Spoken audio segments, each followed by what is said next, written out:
Okay, so I want to go over some different options that you have if you are dealing with symptomatic rectocele and completely emptying your bowels, or feeling like that you're still getting some of that stool trapped in a pocket.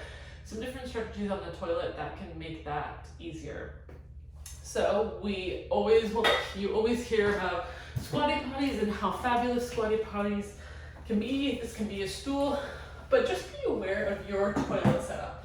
So I'm very tall, so for me, I'm actually around 90 degrees of knee and hip bend on this height toilet.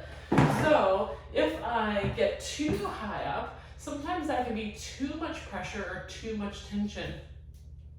Also, having both knees up sometimes, again, is too much tension, particularly if we have asymmetrical tension in our pelvic floor.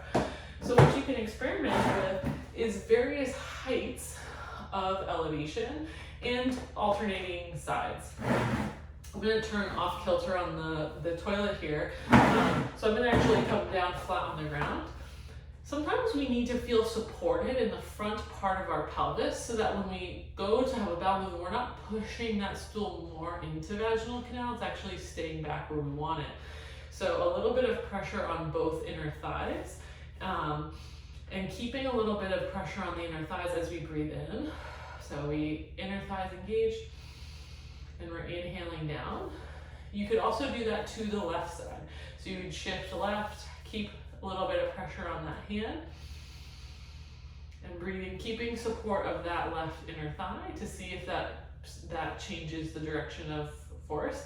In that case, you could also still be splinting while creating a little bit of pressure. Another option is twisting. So this could be a little bit of a right trunk twist with your weight on the left side. Sometimes compresses and helps change the angle, and also can feel really good on the upper back. So breathing into that left upper back. Sometimes with rectocele, if we're leaning forward too much, it can again create that forward pressure. So actually counterintuitive, but leaning back can sometimes be really helpful. Leaning back with our right knee turned out, or leaning back with both knees or just that left knee dropped in, can again sometimes change the tension so that we can find a better path for that stool to exit without pushing into that pocket or that rectocele pocket.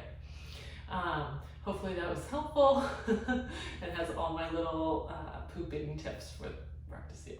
I quickly also want to talk about how to push in cases where we do have to push a little bit.